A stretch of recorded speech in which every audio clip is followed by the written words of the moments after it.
There's been a lot of really great presentations today. So today I want to talk about designing a design service. Since no one here has probably heard about Greenstone. It's a super new thing, and that's what I'm going to talk about. So as Russell said, I am a CIAT alumni, went to Italian Design School.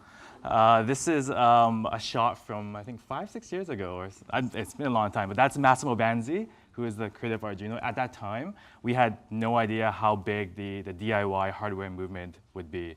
And so this is just like looking back, it's a really, really special time. And earlier this week, I was at XDA speaking to so many different CIAT students, and it's really great, I think, to see how far the program has progressed. And you guys are like world class, and that's really awesome to see. Thanks. Russ, side story, Russ actually helped me cut my hair, I think the day before. But it was more like just, all right, Greenstone. So Greenstone was started by Matt Walsh, who was the former UX lead at CBB. He left CBB about a year and a bit ago, and he asked me if I want to work on things that I really care about and in ways that we felt like worked. We felt like that the traditional agency model had a lot of, there was a lot of legacy with the traditional agency models, and we wanted to figure out if we could build a new company and build a new studio that was that kind of could help companies and figure out how they could be modern in today's times. So why?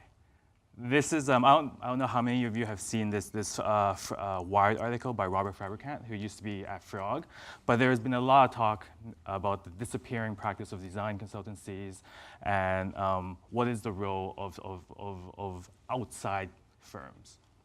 We actually think that there is a lot of opportunity. There are hundreds and thousands of companies. Every company needs design as a differentiator, and also not only the design teams, but also business, marketing, just change management. All those teams could benefit from design thinking. And so we actually think that there's a lot of opportunity and not enough designers, because I think it's a couple thousand designers a year graduate in North America.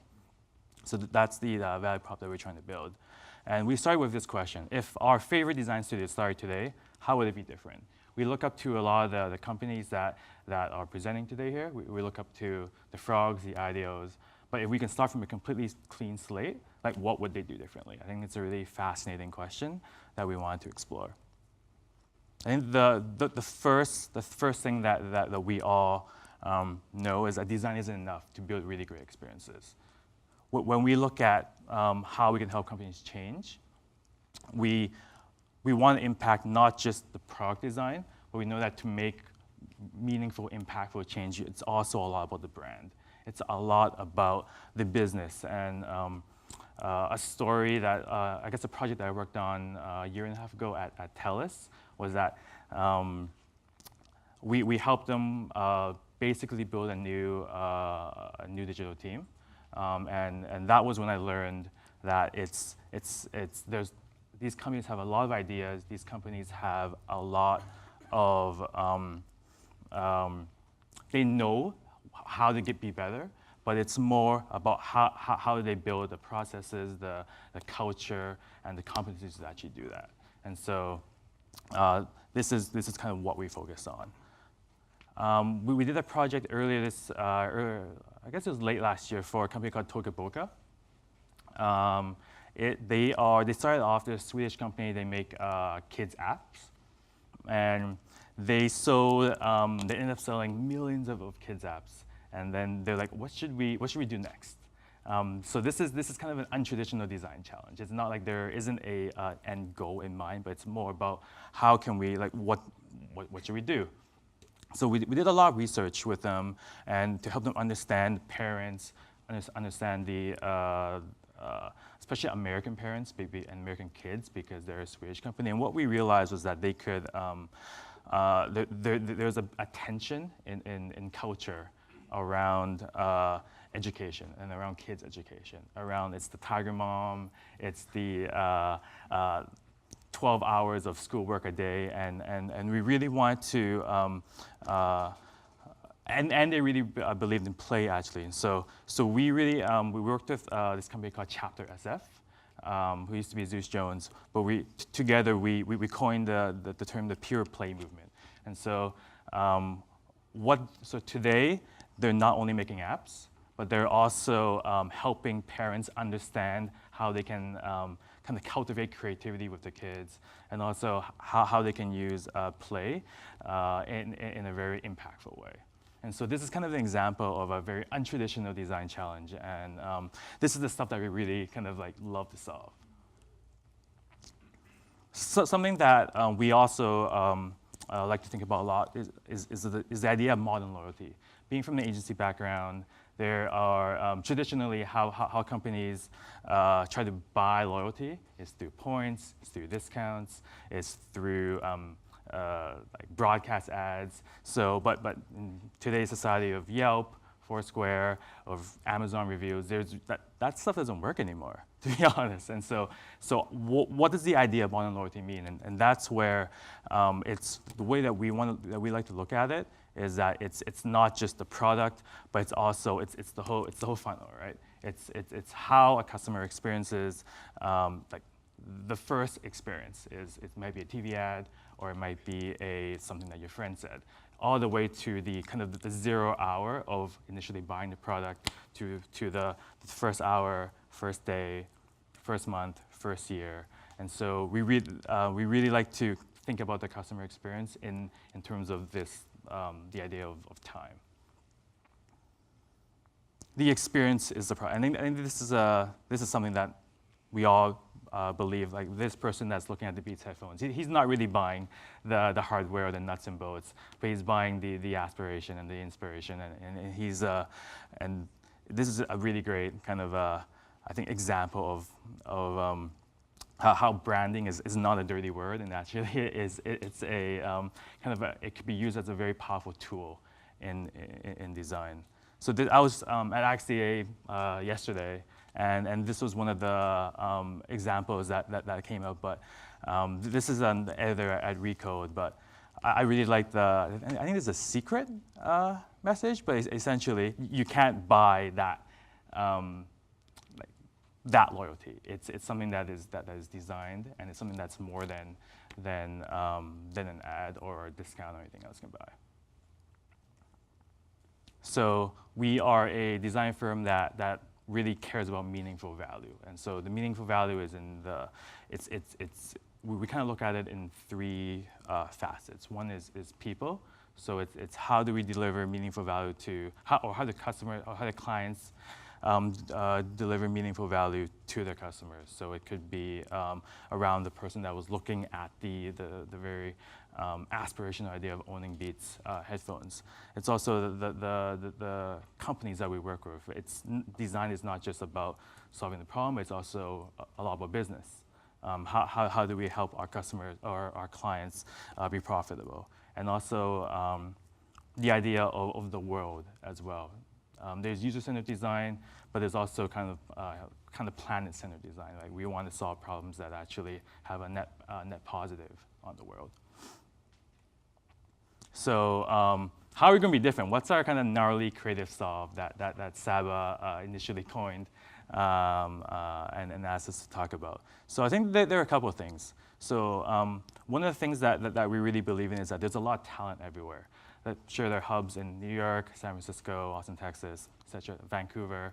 But we really believe that there's a lot of talent everywhere, and we've been working with designers in Barcelona, we've been working with people in Miami, and so we want to use that as a competitive advantage, and one of our visions is to build autonomous teams that can run themselves, that can run challenges or sprints themselves. So teams that would include like strategy, research, design, business, development, etc. And so as a consultancy, we look at these teams that can kind of bolt on to our clients' teams to kind of give them a shot in the arm. So yeah, the advantages: power of small teams, being self-managed, and there's recruiting and cost advantages to new physical spaces. The other thing is that products are just fundamentally built differently than ads and campaigns. And so you can see a lot of the, when I was working at these past agencies, that was a lot of things that I ran into, was around the way that the business and the operations were structured. It just wasn't conducive to building great products and build sustainable products. Teams just can't disappear and return with a solution like how they used to do in Mad Men. So what we really believe in is the whole idea of one team and one dream, and attaching ourselves to the client and arming them with these new capabilities. I think that one of the thing that hurts a lot of design teams is the idea of like we want to hide everything, and we want to like there's going to be a curtain, and then when they open it, they're going to be like surprised, and it's going to be great. But we've actually found that failing and learning together with our clients has been massive, and it really helps us understand their problems, and conversely them to understand that like this stuff takes a lot of time, and it's really complicated. And speaking of like being complicated, nowadays with services, it is really too complicated not to work together.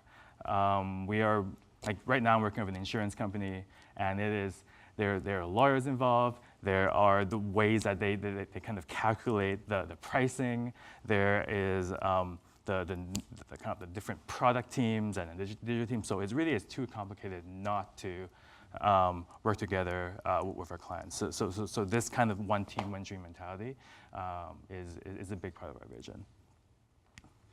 And so the last opportunity, I think, is around shipping and leaving. We want to build our business around the idea of sustainability and not kind of working on a project, delivering it, and then kind of like, thanks, bye, and then we'll work on something else.